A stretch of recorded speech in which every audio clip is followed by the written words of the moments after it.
Era mi cumpleaños número 68 y estaba sentada sola en la mesa del comedor, mirando el pastel simple que yo misma había comprado y preparado por la mañana, cuando escuché las palabras más crueles que jamás pensé que saldrían de la boca de mi propia hija.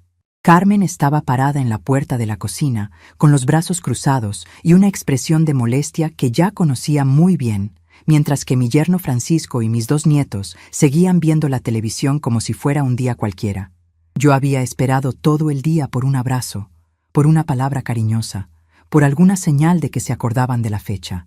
Cuando finalmente reuní valor para llamarlos para merendar juntos, Carmen me miró con irritación y gritó lo suficientemente fuerte para que todos escucharan. «Mamá, tú no formas parte de esta familia. Deja de actuar como si fueras especial».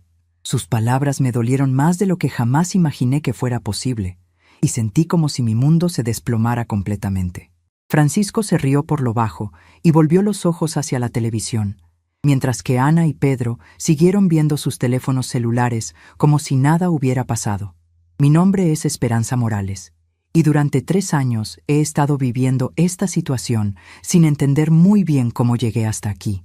Después de que mi esposo Ramón falleció de un infarto a los 65 años, abrí las puertas de mi departamento de 2 recámaras para mi hija y su familia.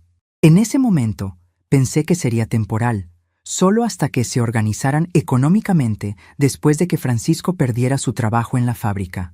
Pero lo temporal se volvió permanente, y yo, que debería ser la dueña de la casa, me convertí en la empleada doméstica no remunerada.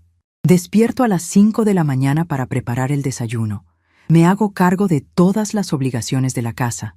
Hago todas las comidas, limpio toda la casa y todavía pago todas las cuentas con mi pensión y el dinero que Ramón me dejó guardado. Ellos ocuparon mi recámara. Me mandaron a dormir en el sillón de la sala, y yo acepto todo callada porque tengo miedo de quedarme sola. Ramón siempre me decía que yo era muy buena gente, que algún día las personas se iban a aprovechar de mi bondad. En ese tiempo yo pensaba que él estaba siendo demasiado pesimista. Ahora, 3 años después, me doy cuenta de que él trataba de protegerme de mí misma. La humillación de mi cumpleaños fue solo la gota que derramó el vaso que se había estado llenando durante mucho tiempo. En la semana anterior, Carmen me había prohibido usar la lavadora porque gastaba mucha agua, mientras que ella lavaba ropa diariamente para toda la familia. Francisco comía la comida que yo preparaba y se quejaba de que estaba sin sal, sin jamás decir gracias. Ana me trataba como si fuera invisible, dejando los platos sucios en cualquier lugar para que yo los limpiara. Pedro me pedía dinero para el recreo como si yo fuera un cajero automático ambulante. Esa noche, después de que todos se fueron a dormir, me quedé sola en la sala oscura, todavía parada al lado de la mesa con el pastel sin tocar. Tomé un pedacito pequeño, lo comí en silencio y por primera vez en mucho tiempo permití que las lágrimas rodaran por mi rostro. Pero lo que ellos no sabían era que algo dentro de mí estaba empezando a despertar, algo que yo había olvidado que existía. Durante los días siguientes, comencé a prestar atención a cada detalle de mi humillación diaria de una manera que nunca antes había hecho. Cuando preparaba el almuerzo, ellos comían sin dirigirme la palabra, como si fuera parte de los muebles. Cuando me sentaba a ver televisión en mi propia sala, Ana cambiaba de canal sin preguntarme qué me gustaría ver. Francisco abría correspondencia dirigida para mí como si fuera lo más natural del mundo, y Carmen revisaba mis cosas personales buscando dinero prestado que nunca era devuelto. Una mañana de jueves, encontré a Carmen hurgando en mi bolsa. Cuando le pregunté qué estaba haciendo, me respondió sin ninguna ceremonia: buscando dinero para el mercado. Tú no lo vas a usar de todas maneras. Sentí una punzada en el pecho, pero solo saqué 200 pesos del dinero que me quedaba de la pensión y se los entregué en la mano. Sentada sola en el balcón, comencé a recordar cómo había llegado hasta ahí. Después de que Ramón falleció de un infarto a los 65 años, Carmen apareció en mi casa llorando, diciendo que su marido estaba desempleado y que los iban a desalojar del departamento que rentaban en la colonia Buenos Aires. Yo, movida por el amor de madre y por el miedo de quedarme sola, ofrecí mi casa como refugio temporal. Vendí mis muebles favoritos para que ellos trajeran los suyos. Me cambié al sillón de la sala para que ellos se quedaran en la recámara principal. Usé mis ahorros para remodelar la casa según el gusto de ellos. Cancelé planes de viaje que Ramón y yo habíamos hecho para gastar el dinero en las necesidades de la familia. Me convencí de que eso era lo que una buena madre y abuela debería hacer. Ramón siempre decía que yo era demasiado generosa, que un día las personas se iban a aprovechar de mi bondad. En ese tiempo, yo pensaba que él estaba siendo demasiado pesimista. Ahora, 3 años después, me daba cuenta de que él trataba de protegerme de mí misma. Mi vecina Dolores, una señora de 65 años que vive sola en el departamento de al lado, comenzó a notar mi situación. Una tarde, me encontró llorando en el patio de servicio y me preguntó si estaba bien. Fue la primera persona en meses que demostró interés genuino por mis sentimientos. «Esperanza, te ves cansada.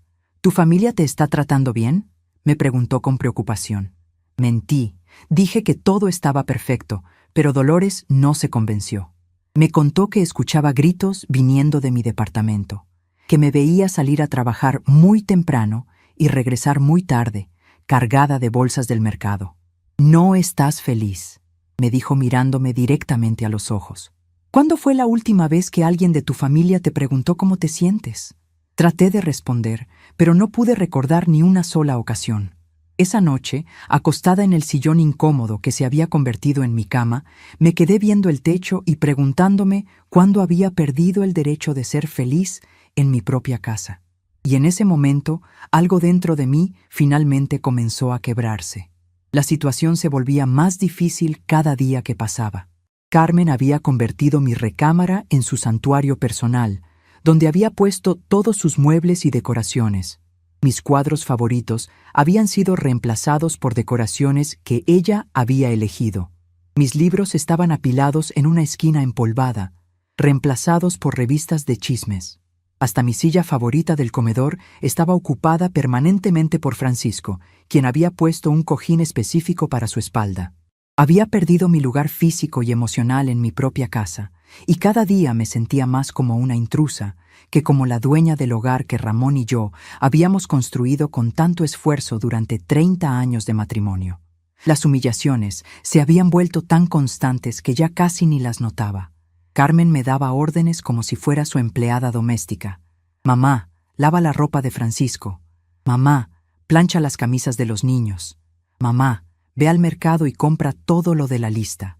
Nunca había un por favor, nunca había un gracias, nunca había reconocimiento de que yo estaba haciendo todo esto por amor y no por obligación. Francisco había adoptado la costumbre de llamarme jefa de manera sarcástica cuando quería que le sirviera la comida o le trajera algo de la cocina. Los niños me hablaban con el mismo respeto que le tendrían a una sirvienta, pidiendo cosas sin levantar la vista de sus teléfonos, dejando tirada su ropa sucia para que yo la levantara.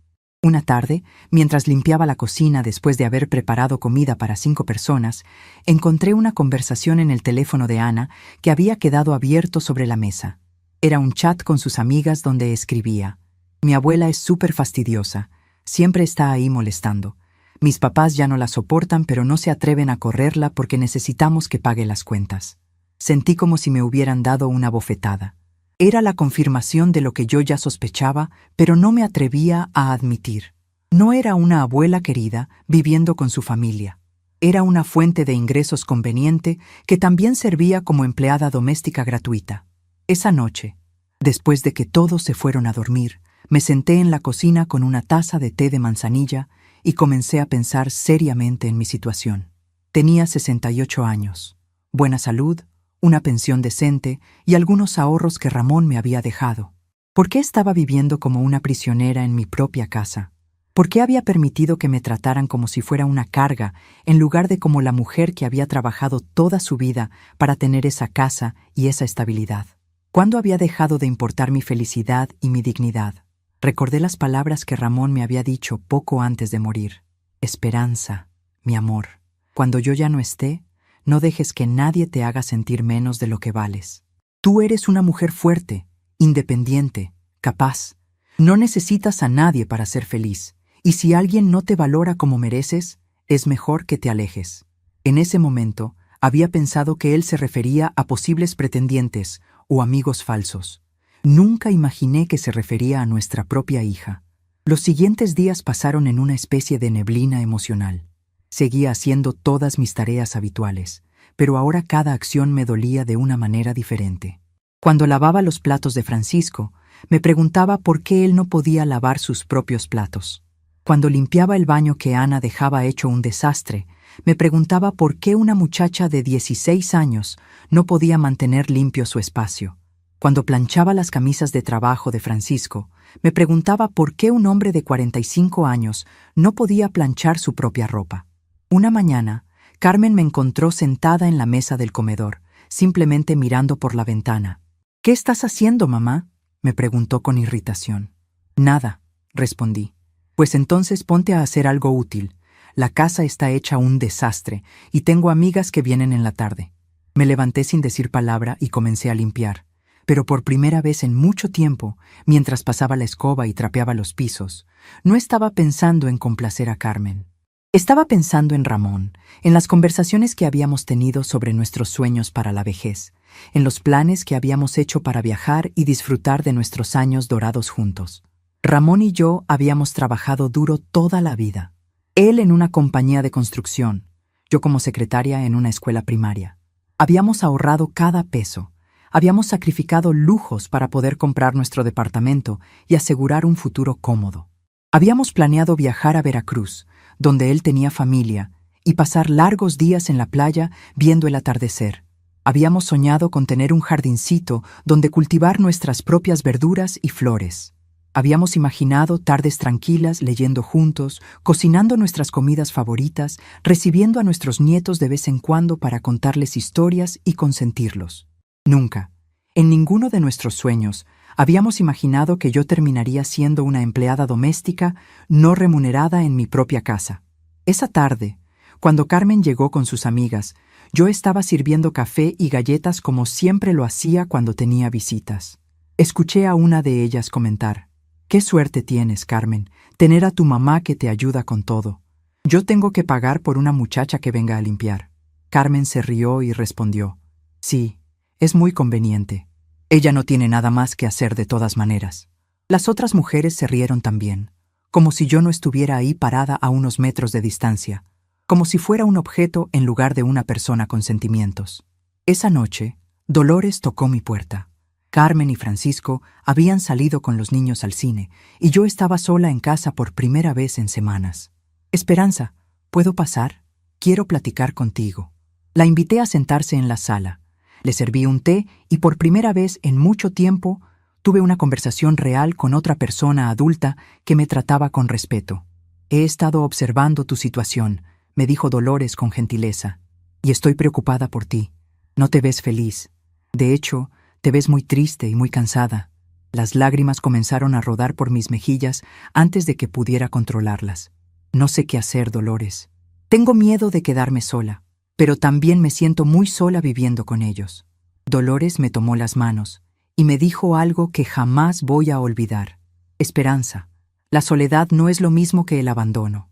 A veces necesitamos estar solas para recordar quiénes realmente somos.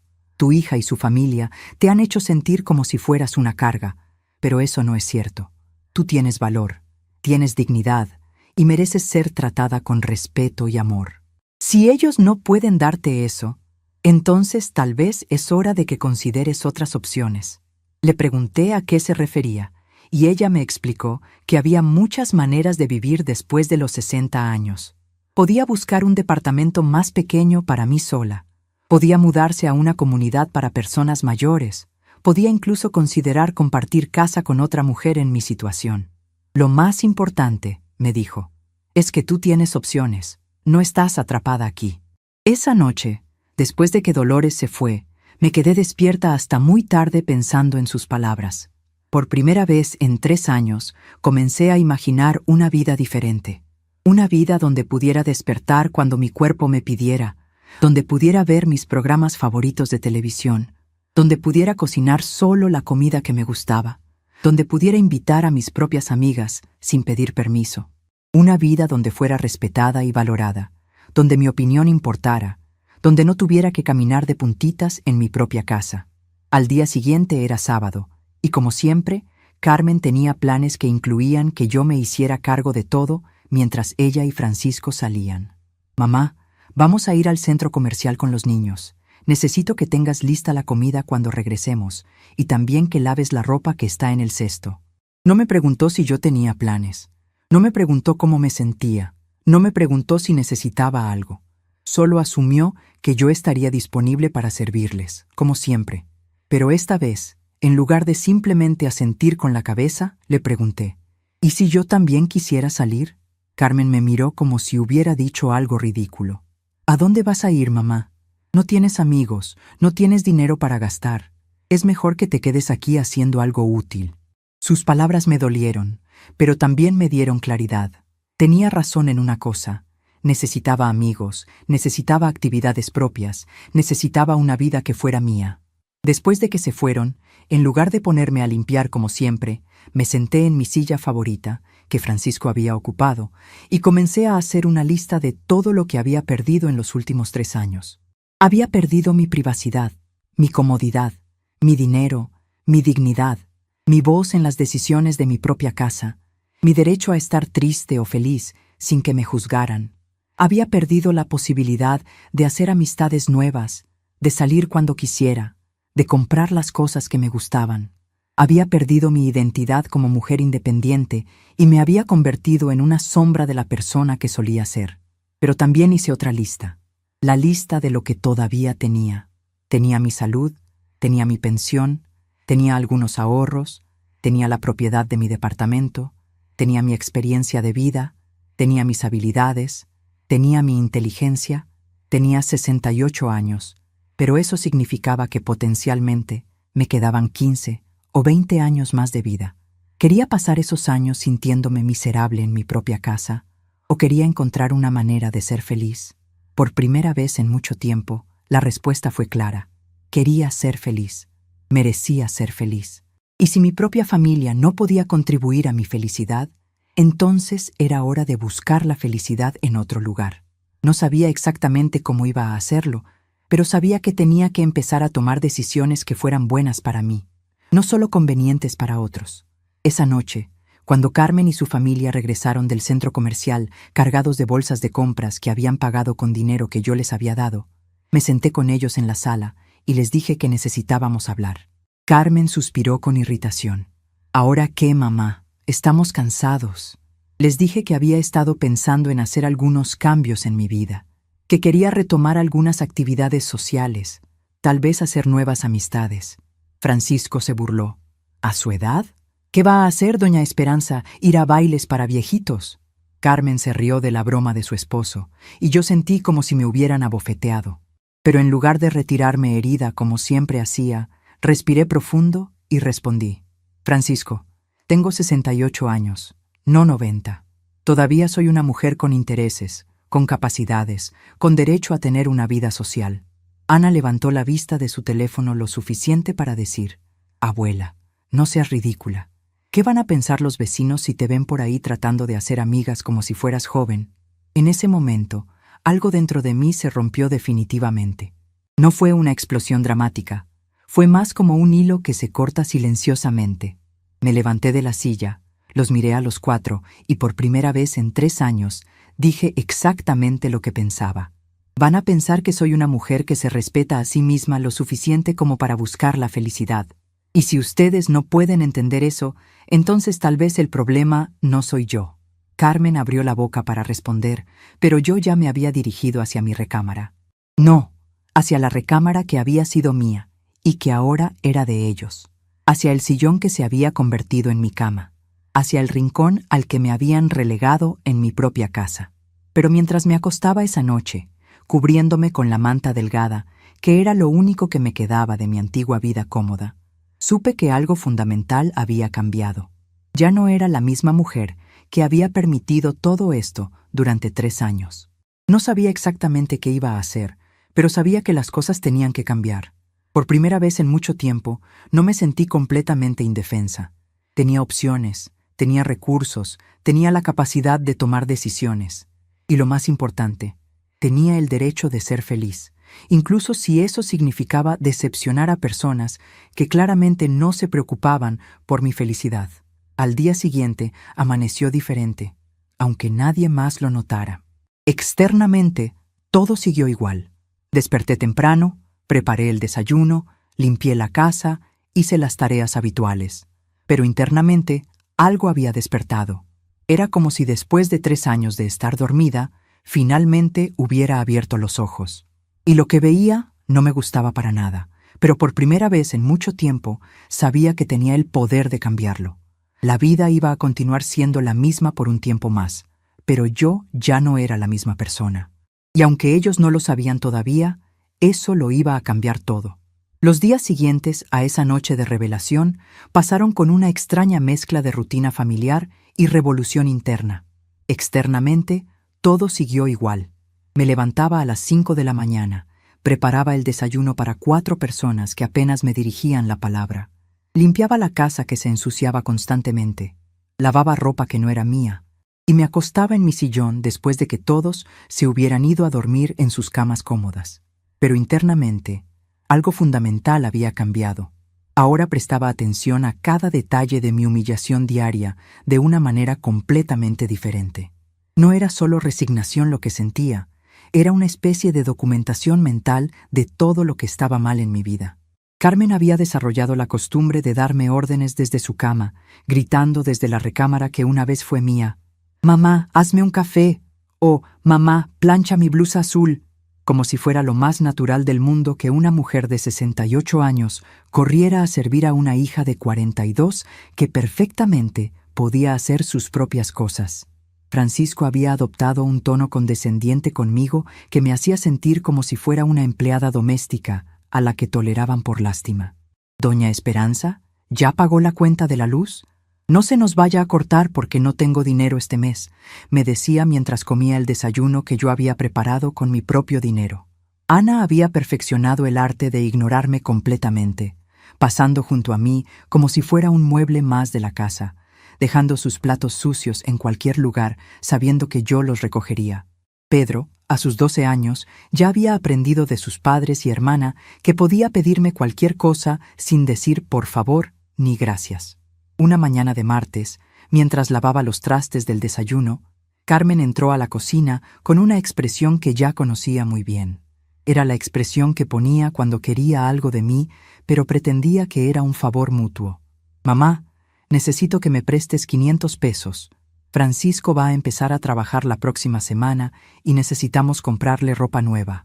Le pregunté cuándo me los iba a regresar, y ella puso esa cara de víctima que tan bien sabía hacer. «Ay, mamá, ¿en serio me vas a negar esto? Después de todo lo que hemos hecho por ti, ¿no puedes ayudarnos cuando te necesitamos?» Me quedé callada un momento procesando esas palabras. Todo lo que hemos hecho por ti. ¿Qué era exactamente lo que habían hecho por mí? ¿Permitirme vivir en mi propia casa? ¿Darme el privilegio de ser su sirvienta sin sueldo? ¿La generosidad de dejarme dormir en mi propio sillón? Pero como siempre, saqué el dinero de mi cartera y se lo entregué, sabiendo perfectamente que nunca lo vería de vuelta. Esa tarde, mientras doblaba la ropa limpia en la sala, escuché una conversación entre Carmen y Francisco que me dejó helada. Estaban en la cocina, pensando que yo no podía escucharlos desde donde estaba. «Ya me está hartando que mi mamá ande con sus dramas de que quiere hacer amigas y salir», decía Carmen con irritación, como si a su edad fuera a conseguir algo. Mejor que se conforme con lo que tiene. Francisco se rió y respondió: «Mientras pague las cuentas y haga el quehacer, que piense lo que quiera. No más que no se le ocurra ponerse exigente porque la mandamos a un asilo y se acabó el problema». Carmen se rió también. «Ni creas que la mandamos a ningún lado. ¿Quién nos va a pagar todo y hacer el trabajo de la casa gratis? Está más útil aquí». Sentí como si me hubieran dado una bofetada. No era su madre querida. Era su empleada doméstica conveniente que además pagaba por el privilegio de servirles. Esa noche, cuando todos se fueron a dormir, me senté en la cocina con una taza de té de manzanilla y comencé a recordar cómo había llegado hasta este punto de mi vida. Ramón y yo nos habíamos casado cuando yo tenía 24 años y él 26. Éramos jóvenes, enamorados, y teníamos tantos sueños para nuestro futuro juntos. Él trabajaba como albañil en una constructora y yo como secretaria en la escuela primaria Benito Juárez del barrio. No ganábamos mucho dinero, pero éramos felices y teníamos planes claros. Comprar una casita, tener hijos, trabajar duro para darles una buena educación y cuando llegara nuestra vejez, disfrutar de los frutos de nuestro trabajo. Carmen nació cuando yo tenía 27 años, después de 3 años de matrimonio. Fue una bebé hermosa, tranquila, que llenó nuestro pequeño departamento de alegría y propósito. Ramón estaba tan orgulloso de ser papá que trabajaba horas extras para poder comprarle todo lo que necesitaba. Yo dejé de trabajar durante los primeros años de Carmen para dedicarme completamente a criarla, viviendo solo con el sueldo de Ramón, que a veces no era suficiente, pero siempre nos las arreglábamos con amor y creatividad. Cuando Carmen cumplió 5 años y entró a la escuela, regresé a trabajar para ayudar con los gastos y empezar a ahorrar para comprar nuestra propia casa. Durante los siguientes 15 años, Ramón y yo trabajamos como hormigas. Él tomó trabajos de fin de semana, yo daba clases particulares en las tardes, y cada peso que podíamos ahorrar lo guardábamos para nuestro sueño de tener casa propia. Carmen creció siendo una niña inteligente, pero desde pequeña mostró tendencias que debería haber notado entonces. Siempre quería lo que otras niñas tenían, siempre se quejaba de que sus papás no le comprábamos suficientes cosas, siempre parecía avergonzarse de nuestra situación económica modesta. Pero yo pensaba que era normal, que todos los niños pasaban por esas etapas, que cuando creciera entendería el valor del trabajo y del sacrificio. Cuando Carmen tenía 20 años, finalmente logramos comprar este departamento donde ahora vivo.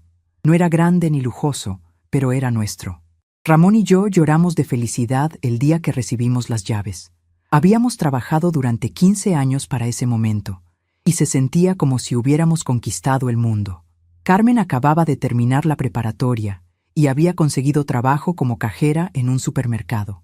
Pensamos que era el momento perfecto para que empezara su propia vida independiente, que aprendiera a valorar el trabajo y la responsabilidad.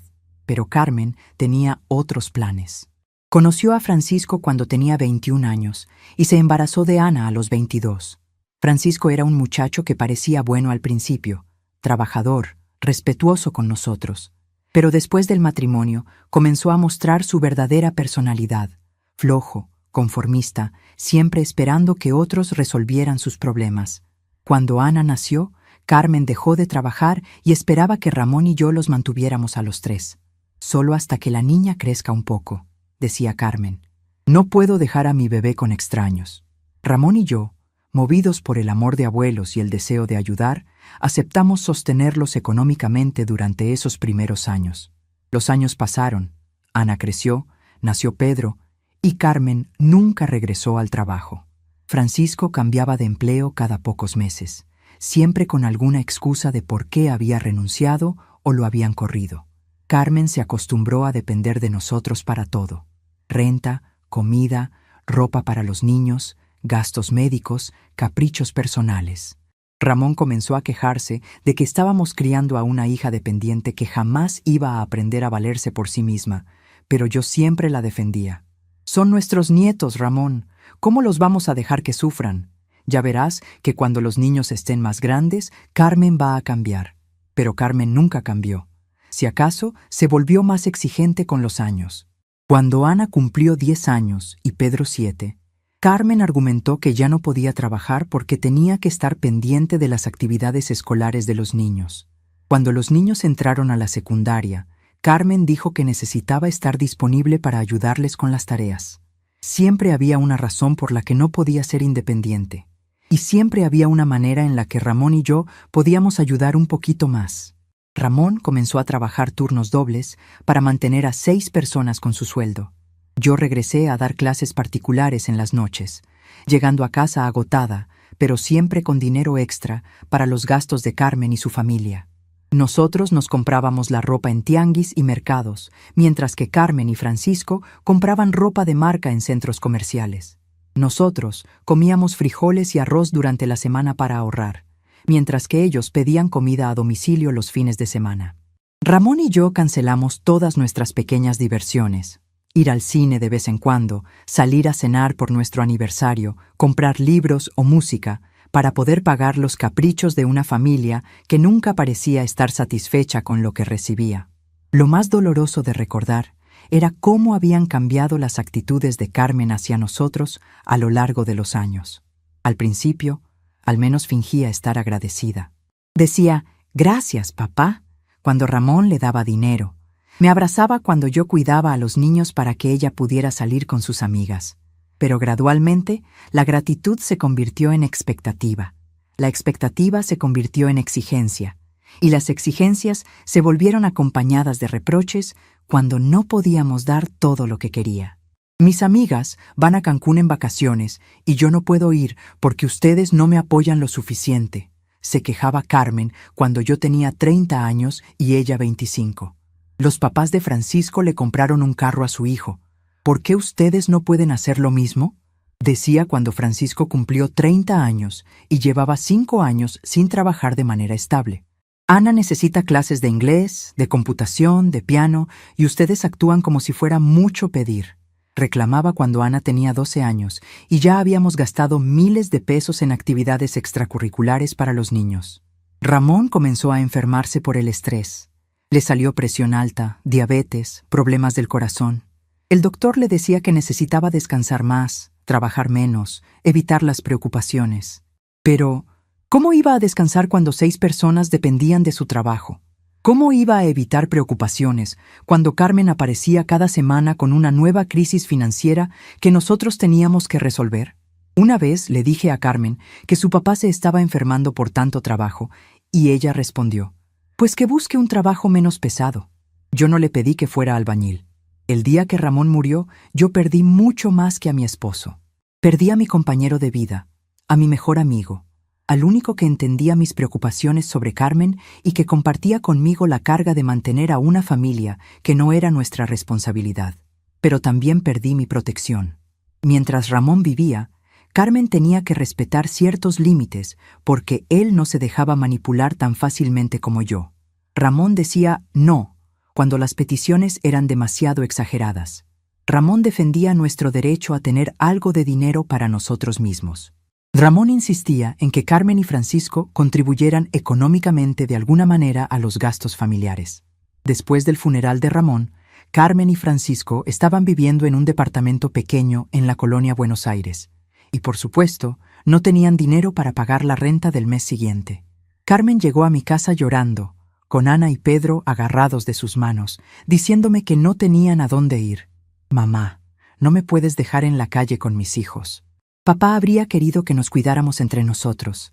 Era el argumento perfecto para una mujer que acababa de perder a su esposo y tenía miedo de quedarse completamente sola. Les dije que podían quedarse temporalmente, solo hasta que Francisco encontrara otro trabajo y pudieran rentar un lugar propio. Pero desde el primer día, Carmen actuó como si el departamento fuera suyo. Movió mis muebles para hacer espacio a los suyos. Cambió la decoración que Ramón y yo habíamos elegido juntos por cosas que ella prefería. Me mandó a dormir en la sala para que ella, Francisco y los niños estuvieran cómodos en las recámaras. Cuando protesté tímidamente, Carmen me hizo sentir culpable. «Mamá, somos 4 y tú eres una sola. Es lógico que necesitemos más espacio. Además, tú ya estás acostumbrada a vivir sencillamente». Francisco nunca buscó trabajo de manera seria.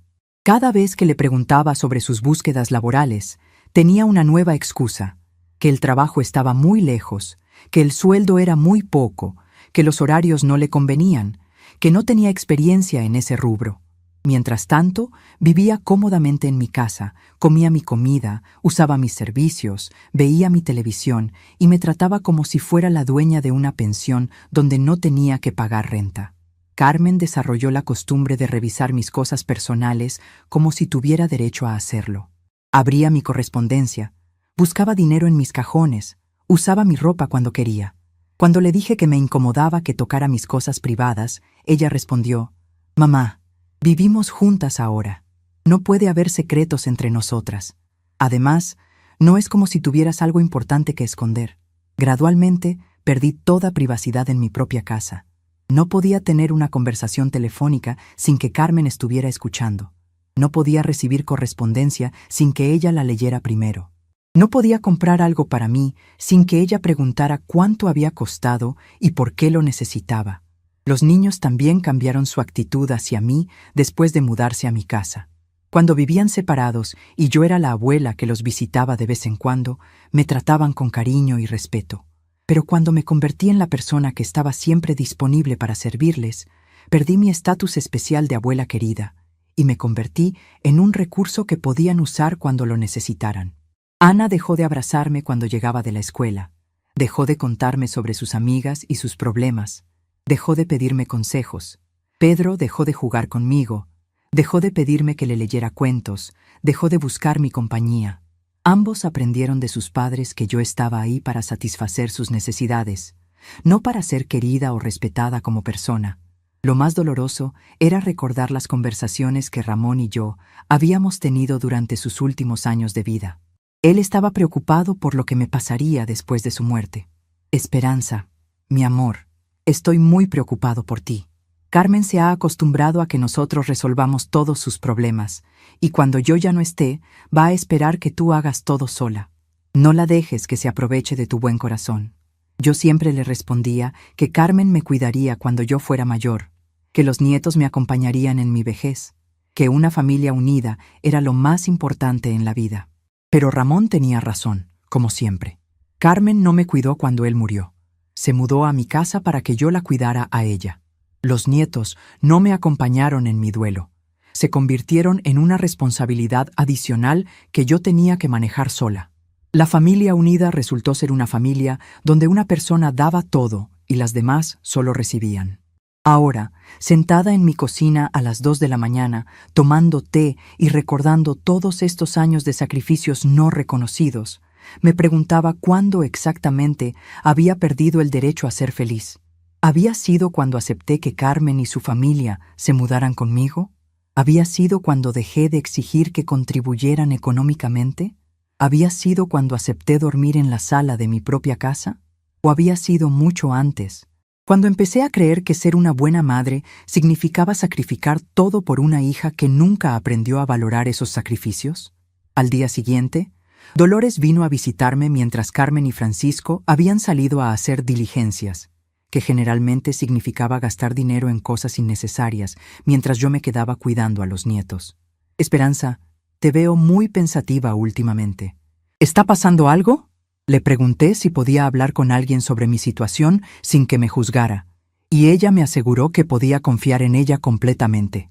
Le conté todo: los años de mantener económicamente a Carmen y Francisco, la pérdida gradual de mi privacidad y comodidad en mi propia casa, la forma en que me trataban como empleada doméstica, la conversación cruel que había escuchado entre Carmen y Francisco sobre mantenerme útil para que pagara las cuentas. Dolores me escuchó en silencio, y cuando terminé, me dijo algo que jamás voy a olvidar. Esperanza, lo que te están haciendo no es amor familiar, es abuso económico y emocional. Una familia que de verdad te ama no te haría sentir como una carga en tu propia casa. Esa noche, me acosté en mi sillón incómodo pensando en las palabras de Dolores. Por primera vez en 3 años, alguien había puesto nombre a lo que yo estaba sintiendo, pero no me atrevía a admitir. Abuso. No físico, pero abuso al fin. El abuso de aprovecharse de mi generosidad, de mi miedo a la soledad, de mi amor incondicional de madre y abuela. El abuso de hacerme sentir culpable cada vez que expresaba una necesidad propia, de tratarme como si fuera una sirvienta en mi propia casa, de gastar mi dinero como si fuera de ellos por derecho natural. Y por primera vez en mucho tiempo, en lugar de sentirme culpable por pensar estas cosas, me sentí clara. Tenía 68 años, buena salud, recursos económicos y al menos 15 años más de vida por delante. ¿De verdad quería pasar esos años sintiéndome miserable para que 4 personas pudieran vivir cómodamente sin trabajar ni esforzarse? ¿O era hora de recordar que yo también tenía derecho a la felicidad, a la dignidad y a una vida que valiera la pena vivir? La respuesta se estaba volviendo cada día más clara. Y aunque todavía no sabía exactamente qué iba a hacer, sabía que las cosas no podían continuar como estaban. Por primera vez en años, empecé a imaginar un futuro diferente.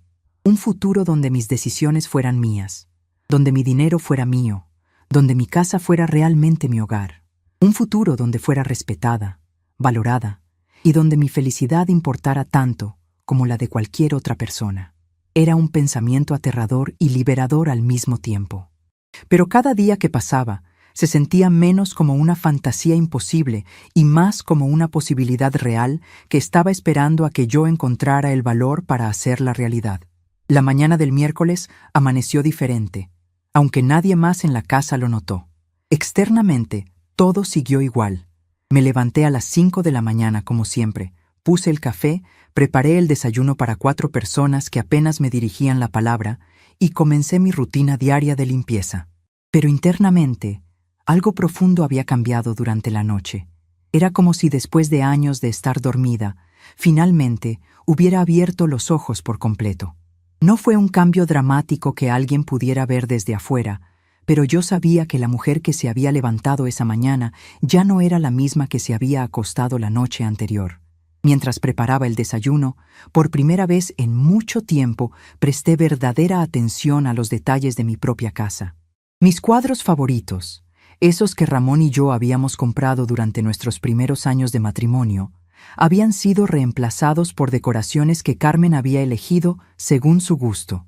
Mis libros, que antes ocupaban un lugar de honor en la sala, estaban apilados en una esquina empolvada del pasillo, sustituidos por revistas de chismes y catálogos de ropa. Hasta mi silla favorita del comedor, aquella donde Ramón y yo nos sentábamos a planear nuestro futuro, estaba ocupada permanentemente por Francisco, que había puesto un cojín específico para su espalda y la trataba como si fuera suya por derecho natural. Había perdido mi lugar físico y emocional en mi propia casa, pero esa mañana tomé una decisión en silencio. Iba a recuperar lo que era mío. No con gritos ni discusiones, no con confrontaciones dramáticas ni ultimátums que pudieran volverse contra mí. Iba a recuperar mi dignidad de la única forma que realmente importa, a través de mis propias acciones, planificadas cuidadosamente y ejecutadas con la determinación silenciosa de una mujer que finalmente había recordado su propio valor. Cuando Carmen bajó a desayunar esa mañana, lo hizo con su actitud habitual de princesa, esperando ser servida. «Mamá, mi café está frío. Hazme otro». No era una petición, era una orden, pronunciada sin siquiera levantar la vista de su teléfono celular. Cualquier otro día, yo habría corrido inmediatamente a hacer café fresco, disculpándome por mi descuido. Pero esa mañana, algo dentro de mí se mantuvo firme. «Carmen, el café está caliente. Si lo quieres más caliente, puedes calentarlo tú misma en el microondas». Ella levantó la vista, sorprendida por mi respuesta, pero antes de que pudiera decir algo, Francisco entró bostezando y pidiendo su desayuno como siempre. Durante los días siguientes, comencé a tomar pequeñas medidas que nadie notaría inmediatamente, pero que juntas formarían mi plan de liberación. Primero, fui al banco donde tenía mis cuentas desde hacía 20 años. Le expliqué a la ejecutiva, una señora comprensiva llamada Guadalupe, que necesitaba hacer algunos cambios en mis cuentas por razones de seguridad personal. Transferí 70% de mis ahorros a una cuenta nueva en una sucursal diferente, en un banco donde Carmen nunca había puesto un pie. Dejé solo lo necesario para los gastos mensuales de la casa en mi cuenta original, la que ellos conocían y de la cual habían estado tomando dinero libremente durante años. El proceso fue más sencillo de lo que esperaba. Guadalupe me explicó todos mis derechos como titular de las cuentas y me ayudó a cancelar las autorizaciones que había dado a Carmen para hacer movimientos en mi nombre. «Señora Esperanza, usted es la única propietaria de estas cuentas.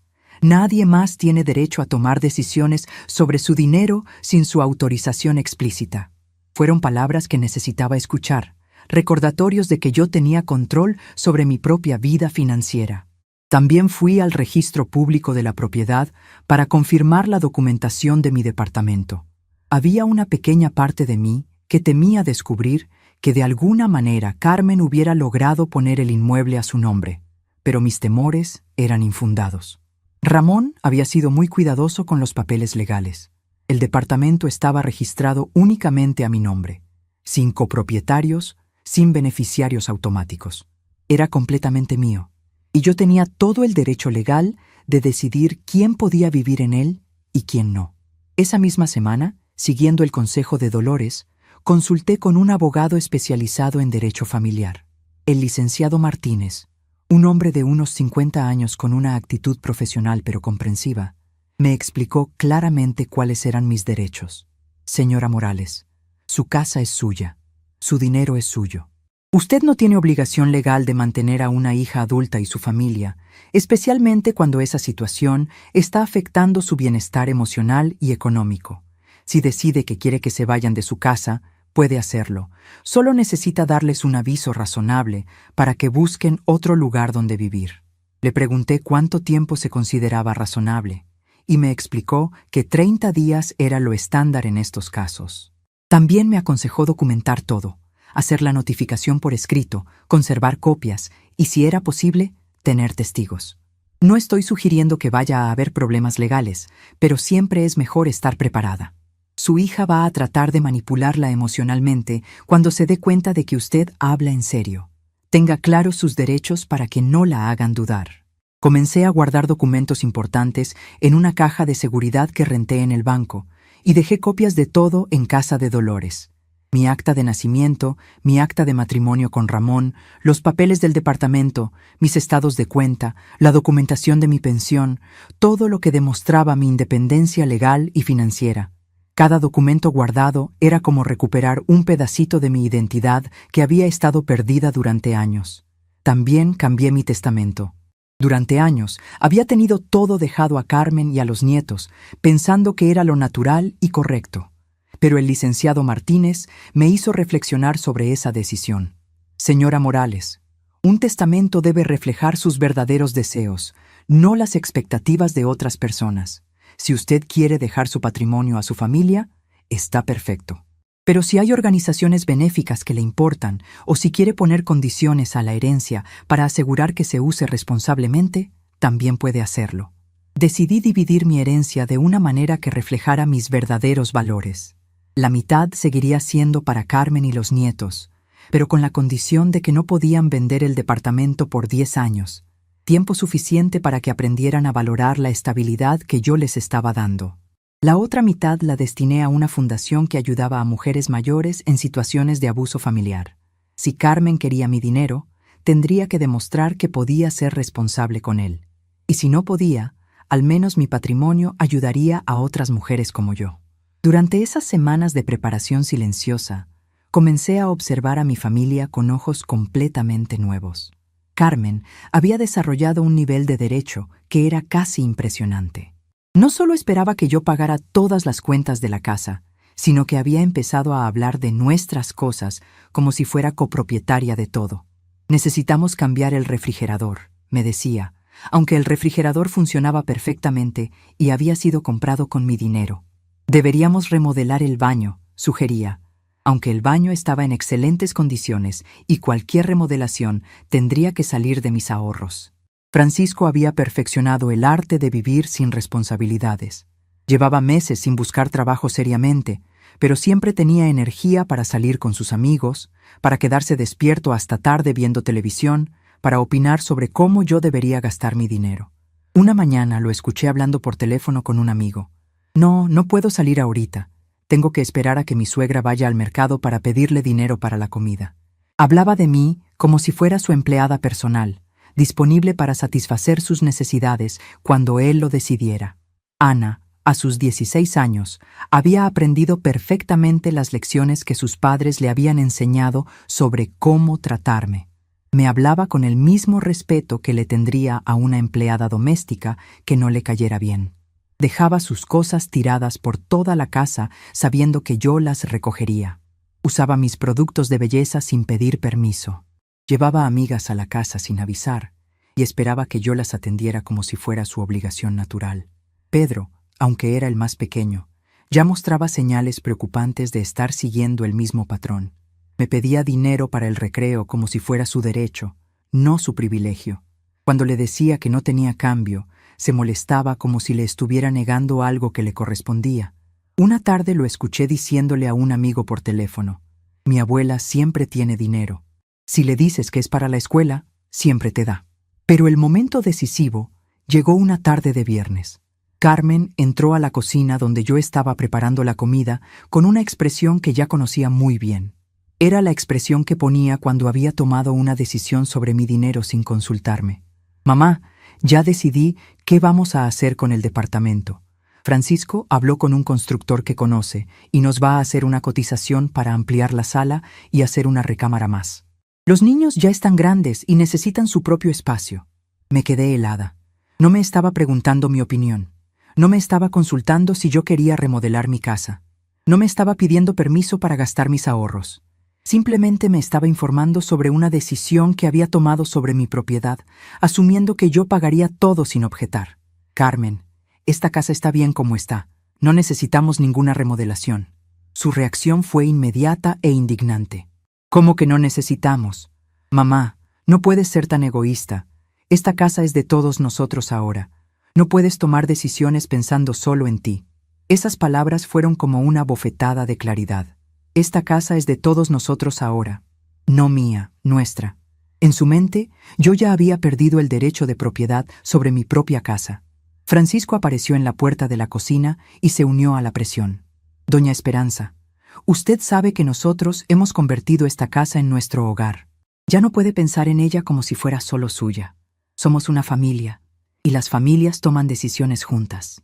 Era increíble cómo había logrado darle la vuelta a la situación, haciendo que mi resistencia a gastar mi dinero en una remodelación que no quería pareciera egoísmo familiar.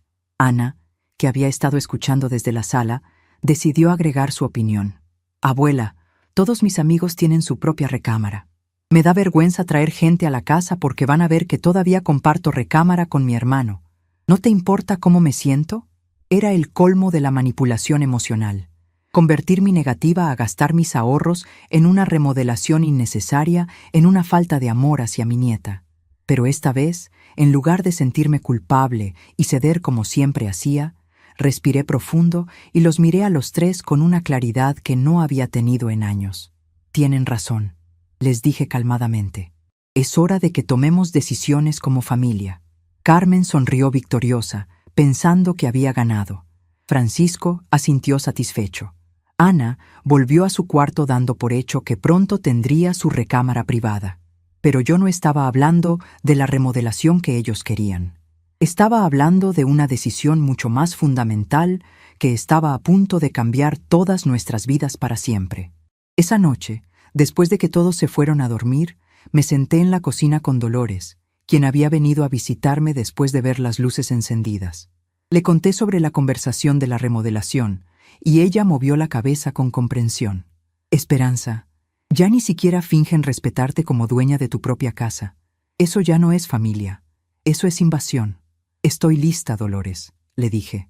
Ya no tengo miedo de estar sola. Tengo más miedo de seguir viviendo así, sintiéndome como una extraña en mi propia casa. Dolores me tomó las manos y me dijo, entonces es hora de que recuperes tu vida.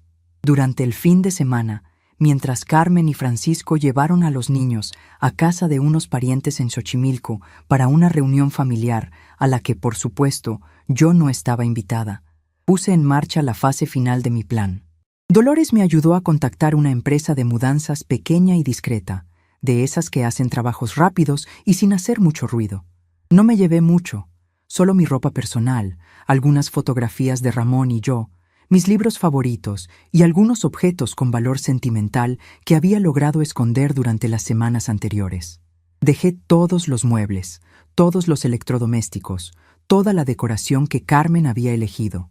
Después de todo, esas cosas nunca habían sido realmente mías desde que ellos llegaron. Pero me llevé algo que ellos nunca imaginaron que sería importante. Me llevé los documentos originales del departamento. Durante 3 años, Carmen y Francisco habían asumido que el departamento también era de ellos de alguna manera. Nunca cuestionaron, nunca verificaron los papeles legales, simplemente asumieron que yo compartiría mi herencia con ellos en vida. Pero José había sido cuidadoso con la documentación y el inmueble estaba registrado únicamente a mi nombre. Yo tenía todo el derecho legal de decidir quién podía vivir allí y quién no. Encontré un departamento pequeño pero hermoso en la colonia Roma Norte, a solo media hora de distancia, pero en un mundo completamente diferente. Era un edificio antiguo pero bien cuidado, con un portero amable y vecinos tranquilos. El departamento tenía una recámara, una sala acogedora, una cocina funcional y un pequeño balcón con vista a un parque. No era grande, pero era perfecto para una persona que quería vivir con dignidad y paz. Dolores se había mudado a un departamento en el mismo edificio la semana anterior, después de vender su casa antigua. Habíamos planeado todo juntas. Dos mujeres mayores que habían decidido tomar control de sus propias vidas en lugar de permitir que otros decidieran por ellas.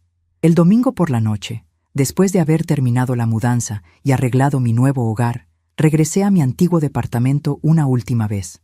Dejé una carta sobre la mesa del comedor al lado de las llaves del departamento. La carta decía: Carmen, Francisco, Ana y Pedro. Durante 3 años me han hecho sentir como una intrusa en mi propia casa. Me han dicho que no formo parte de esta familia, que soy una carga, que mi única función es pagar cuentas y hacer el trabajo doméstico. Hoy decidí aceptar esa verdad. El departamento está registrado únicamente a mi nombre.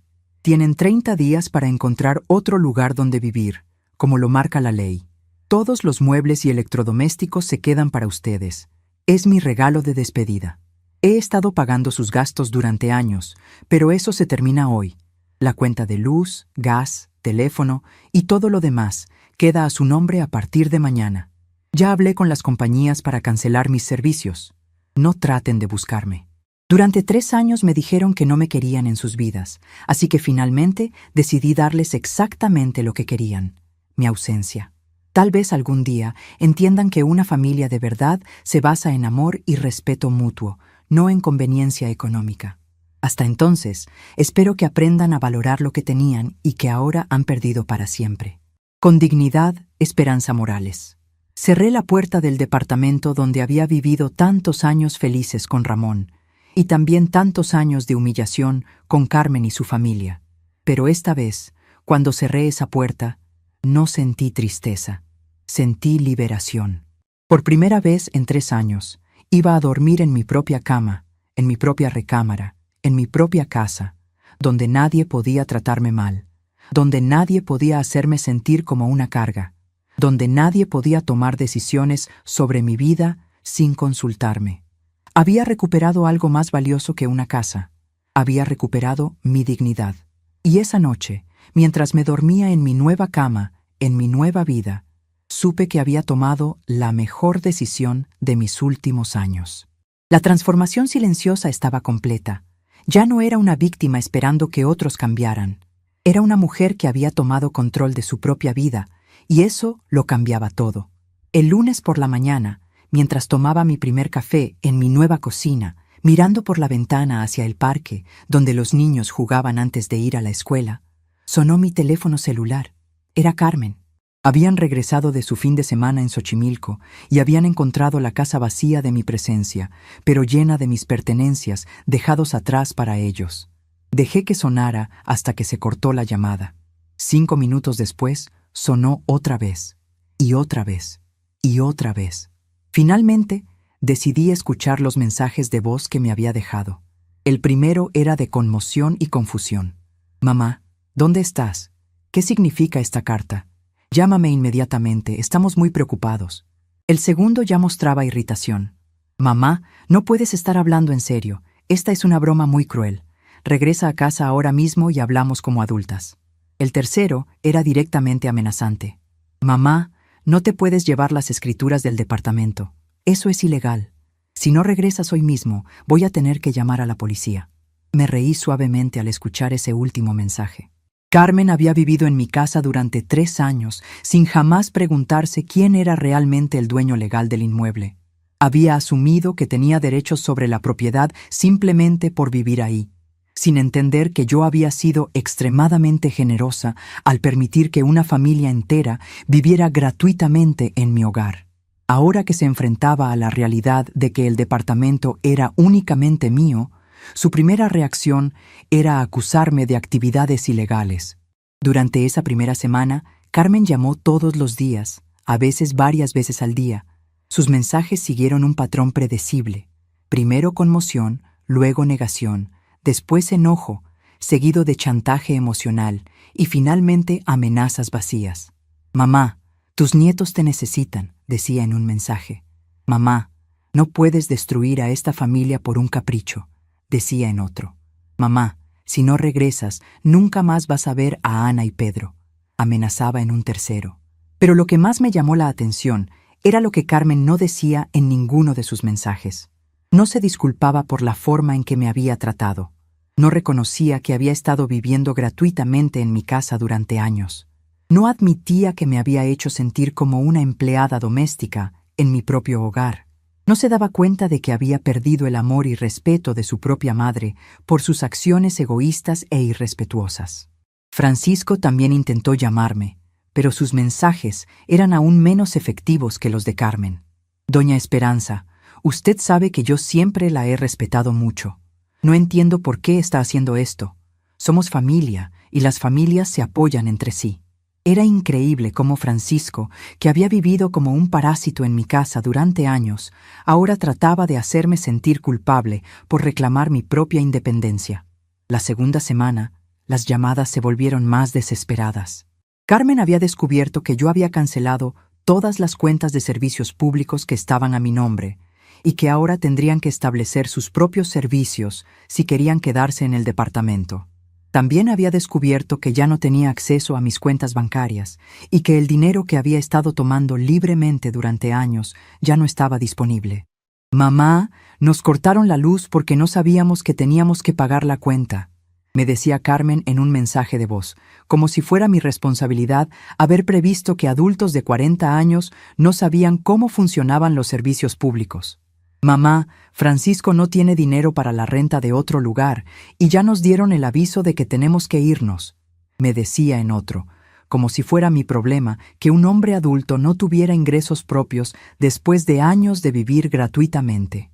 Pero lo que más me sorprendió fue descubrir, a través de Dolores, que mantenía contacto con algunos vecinos del edificio anterior, cómo había reaccionado cada miembro de la familia a mi partida. Carmen estaba furiosa, principalmente porque tendría que conseguir trabajo para mantener a su familia por primera vez en años. Francisco estaba en pánico, porque sin mis ingresos mensuales tendría que enfrentar la realidad de encontrar empleo estable. Ana estaba molesta porque ya no tenía quien le diera dinero para sus gastos personales, sin hacer preguntas. Pedro estaba confundido, preguntando por qué la abuela los había abandonado. La tercera semana, Carmen cambió de estrategia. En lugar de amenazas o chantajes, comenzó a enviarme mensajes llenos de falsas promesas de cambio. «Mamá, entiendo que cometí errores. Si regresas, prometo que todo va a ser diferente. Francisco ya está buscando trabajo en serio y yo voy a ayudar más con las tareas de la casa». Era exactamente lo que había esperado. Promesas vacías hechas en desesperación, sin ningún entendimiento real de lo que había estado mal en nuestra convivencia.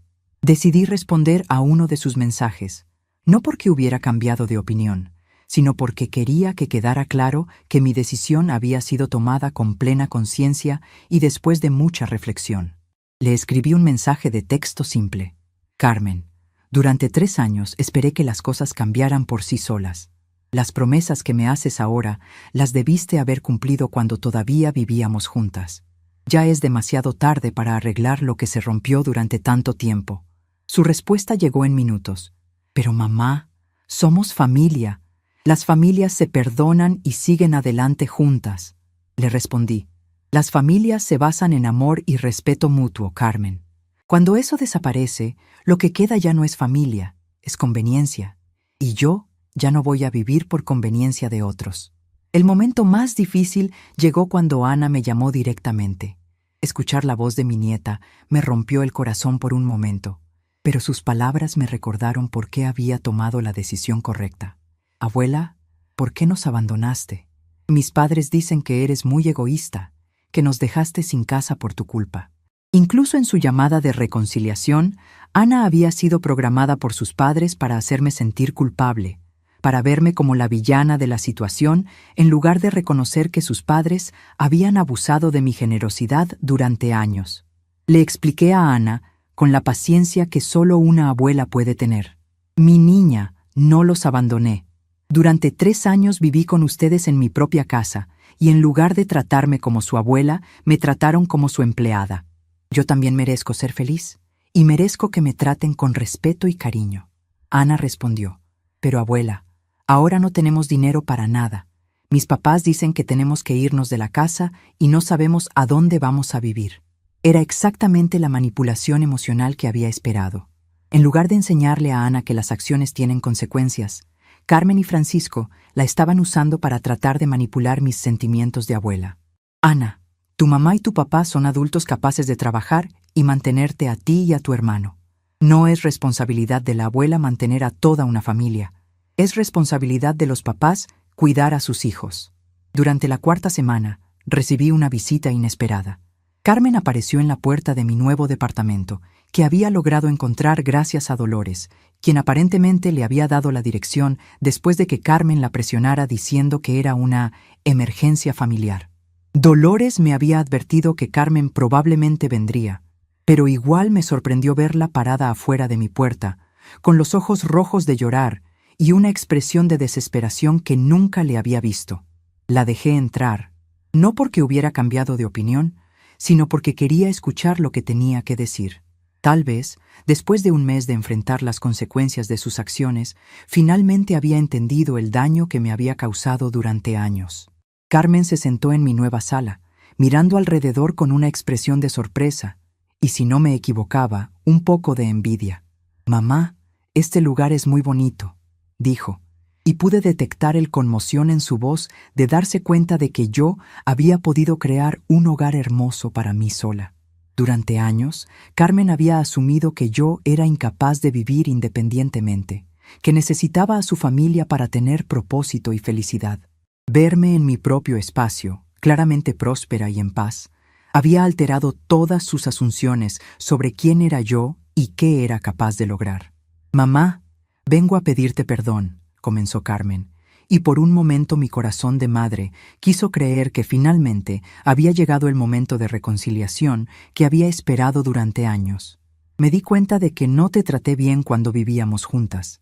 Estaba tan preocupada por los problemas de Francisco y por criar a los niños que no me di cuenta de que tú también tenías necesidades y sentimientos. Era un buen comienzo, pero yo había aprendido a escuchar no solo las palabras, sino también lo que faltaba en ellas. Carmen estaba admitiendo que no me había tratado bien, pero no estaba reconociendo la magnitud del abuso. Estaba diciendo que había estado preocupada por su familia, pero no estaba admitiendo que me había usado como empleada doméstica gratuita. Estaba diciendo que no se había dado cuenta de mis sentimientos, pero no estaba reconociendo que había ignorado deliberadamente mis necesidades durante años. «Carmen, te escucho», le dije calmadamente. «Continúa. Mamá, sé que cometí errores, pero también tienes que entender mi situación. Francisco no conseguía trabajo estable. Los niños necesitaban estabilidad, y pensé que vivir contigo era la mejor solución para todos. Nunca quise hacerte sentir mal». Ahí estaba, la excusa que había estado esperando.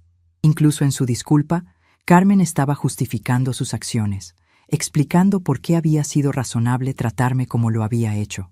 «¿Y ahora? ¿Qué quieres de mí exactamente, Carmen?», le pregunté directamente. Su máscara de arrepentimiento se resquebrajó ligeramente. «Mamá, necesito que regreses. Los niños te extrañan mucho. Francisco finalmente consiguió trabajo en una gasolinera, y yo estoy buscando empleo también. Podemos hacer que las cosas funcionen si todos ponemos de nuestra parte». Era exactamente lo que había esperado. Carmen no había venido a disculparse realmente. Había venido a negociar mi regreso bajo términos ligeramente mejores. «¿Y qué va a ser diferente esta vez, Carmen?», le pregunté. «¿Voy a poder dormir en mi propia recámara? ¿Voy a poder tomar decisiones sobre mi propia casa? ¿Voy a poder gastar mi propio dinero sin pedirte permiso? ¿Vas a tratarme como tu madre en lugar de como tu empleada?». Carmen se quedó callada por un momento, y pude ver en sus ojos que no había pensado en estos detalles específicos. En su mente, hacer que las cosas funcionen significaba que yo regresara a mi rol anterior, pero con ella y Francisco contribuyendo económicamente lo mínimo necesario para que yo no me quejara. No había considerado realmente cambiar la dinámica fundamental de poder en la casa. «Mamá, pero podemos trabajar en esos detalles. Lo importante es que estemos juntas como familia», respondió finalmente, confirmando mis sospechas de que no había entendido realmente el problema. Carmen, le dije, tomando sus manos como había hecho tantas veces cuando era niña, y necesitaba que le explicara algo importante. Durante 3 años viví en mi propia casa sintiéndome como una intrusa. Me levantaba cada mañana sabiendo que mi día iba a consistir en servir a 4 personas que me trataban como empleada doméstica. Pagaba todas las cuentas con mi dinero, hacía todo el trabajo de la casa, cuidaba de todos, y a cambio recibía órdenes, quejas y ningún reconocimiento de que todo lo que tenían era gracias a mi generosidad. Carmen comenzó a llorar. Pero mamá, yo no sabía que te sentías así. Si me hubieras dicho... Carmen, la interrumpí gentilmente pero firmemente. Yo te dije muchas veces que me sentía mal. La diferencia es que ahora finalmente me estás escuchando, pero solo porque perdiste lo que te daba conveniente. No estás aquí porque finalmente entendiste que me lastimaste. Estás aquí porque necesitas que yo regrese a hacer tu vida más fácil. Las lágrimas de Carmen se convirtieron en sollozos. Entonces, ¿qué voy a hacer, mamá? No tengo dinero para renta. Francisco apenas está empezando a trabajar. Los niños van a tener que cambiar de escuela si nos mudamos lejos. Y ahí estaba la verdadera Carmen, la que había estado escondida debajo de las disculpas y promesas de cambio. No estaba preocupada por haber perdido a su madre. Estaba preocupada por haber perdido su fuente de apoyo financiero y doméstico. Sus lágrimas no eran de arrepentimiento genuino, eran de pánico por tener que enfrentar la realidad de ser una adulta completamente responsable por primera vez en años. Carmen, le dije con toda la gentileza que pude reunir, tienes 42 años. Francisco tiene 45. Ustedes son perfectamente capaces de trabajar, de rentar su propio lugar, de criar a sus hijos sin depender de mí. Durante años les di esa capacidad de ser independientes, y en lugar de usarla, se acostumbraron a depender de mí para todo. Pero somos familia, mamá. Las familias se ayudan entre sí. Sí, Carmen, las familias se ayudan entre sí. Pero la ayuda va en ambas direcciones, y se basa en amor y respeto, no en explotación y conveniencia. Yo ayudé durante 3 años, y en lugar de recibir ayuda a cambio, recibí órdenes y quejas. Eso no es familia, es abuso. Carmen se quedó callada por varios minutos, procesando mis palabras. Finalmente, preguntó, ¿no hay nada que pueda hacer para que cambies de opinión? ¿De verdad vas a abandonar a tu propia familia? Carmen, yo no abandoné a mi familia. Mi familia me abandonó a mí hace años, cuando decidieron tratarme como empleada doméstica en lugar de como madre y abuela. Yo solo finalmente acepté esa realidad y actué en consecuencia. Carmen se levantó para irse, y por un momento pensé que tal vez había entendido algo de lo que le había dicho, pero sus últimas palabras me confirmaron que no había cambiado nada fundamental en su forma de pensar. Mamá, espero que seas feliz con tu decisión egoísta. Pero no vengas llorando cuando te des cuenta de lo sola que vas a estar cuando seas más vieja. Después de que Carmen se fue, me senté en mi nueva sala, tomando té de manzanilla y reflexionando sobre nuestra conversación. No sentí tristeza, no sentí culpa, no sentí dudas sobre mi decisión. Sentí una paz profunda que venía de saber que había hecho lo correcto, no solo para mí, sino también para Carmen y su familia. Durante años, mi generosidad excesiva había impedido que Carmen aprendiera a ser una adulta responsable e independiente. Al rescatarla constantemente de las consecuencias de sus decisiones, le había enseñado que podía vivir sin esfuerzo, sin responsabilidad, sin respeto hacia otros. Ahora, por primera vez en años, Carmen iba a tener que enfrentar la realidad de ser completamente responsable de su propia vida y la de sus hijos. Era una lección dolorosa, pero necesaria.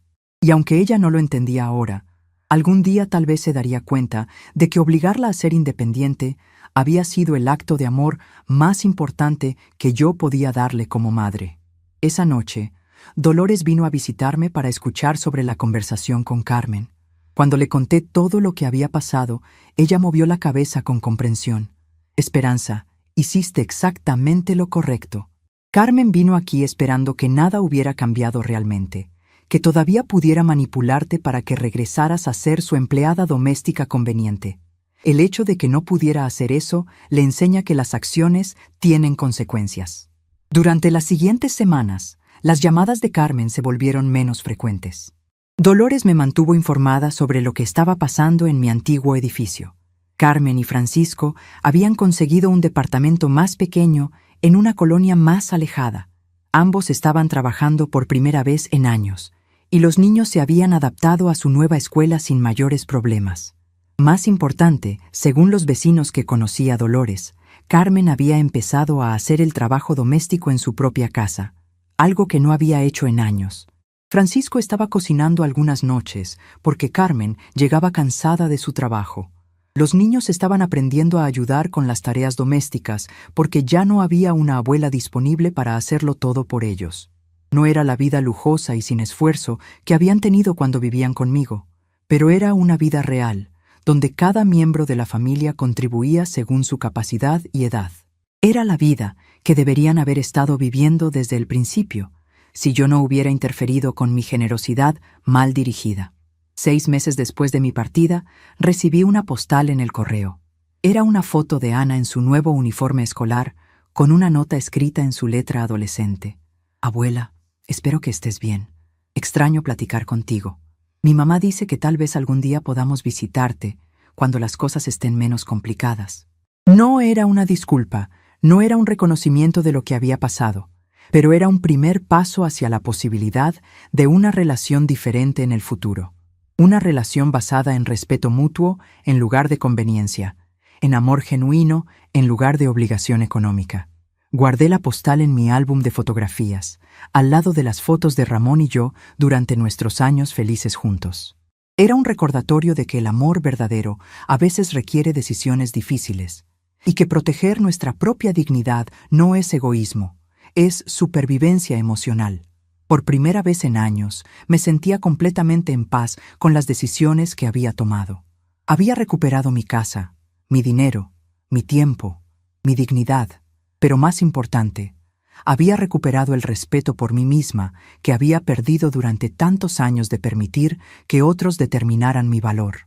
La lección había sido dolorosa para todos, pero necesaria, y aunque el futuro de mi relación con Carmen y sus hijos era incierto, sabía que cualquier relación futura tendría que basarse en respeto mutuo, no en explotación disfrazada de amor familiar. Era un nuevo comienzo para todos nosotros, y por primera vez en mucho tiempo tenía esperanza de que tal vez, algún día, podríamos tener una verdadera relación familiar basada en amor genuino en lugar de conveniencia económica. 1 año después de mi partida, me despierto cada mañana en mi propia cama, en mi propia recámara, sin que nadie me grite órdenes desde el otro cuarto.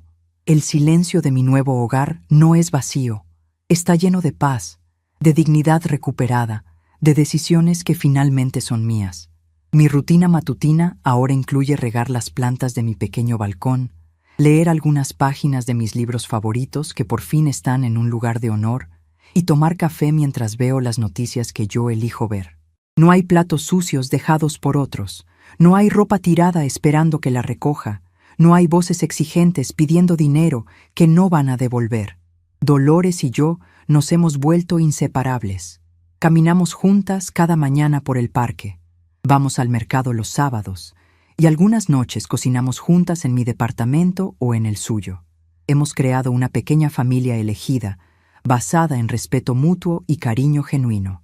Es la primera vez en años que tengo conversaciones donde mi opinión importa, donde mis sentimientos son considerados, donde soy vista como una persona completa en lugar de como una fuente de servicios. He recibido 3 cartas más de Ana durante este año. Cada una es un poco más madura que la anterior, un poco menos influenciada por las versiones de la historia que sus padres le han contado. En la última, me cuenta que está trabajando medio tiempo después de la escuela para ayudar con los gastos familiares, algo que jamás había tenido que hacer cuando vivían en mi casa. Al principio me molestaba mucho, escribió, pero ahora me gusta tener mi propio dinero y saber que puedo cuidarme sola. Carmen ya no me llama. Según lo que me cuenta Dolores a través de los vecinos, ha aprendido a vivir dentro de sus propios recursos. Francisco mantiene su trabajo en la gasolinera. Carmen trabaja como cajera en un supermercado y ambos han descubierto que son perfectamente capaces de mantener a su familia sin depender de mí. A veces, cuando estoy regando mis plantas en la tarde, pienso en ellos. No siento rencor, tampoco siento deseos de regresar a como eran las cosas. Siento una paz profunda que viene de saber que tomé la decisión correcta en el momento correcto. El amor verdadero a veces requiere distancia. A veces, la mejor manera de ayudar a alguien es dejar que aprenda a vivir sin nuestra ayuda. Y a veces, el mayor regalo que podemos darnos a nosotros mismos es recordar nuestro propio valor. Tengo 70 años ahora, pero me siento más joven y más libre que en décadas. He recuperado no solo mi casa y mi dinero, sino algo mucho más valioso, el respeto por mí misma. Algunas noches, antes de dormir, miro las fotografías de Ramón y yo durante nuestros años felices juntos. Sé que él estaría orgulloso de la mujer fuerte en la que me convertí cuando finalmente encontré el valor de elegir mi propia felicidad. A veces, el mayor recomienzo es el silencio que una decide mantener. Estamos curiosos para saber hasta dónde esta historia llegó. ¿De dónde estás viendo? Comenta abajo.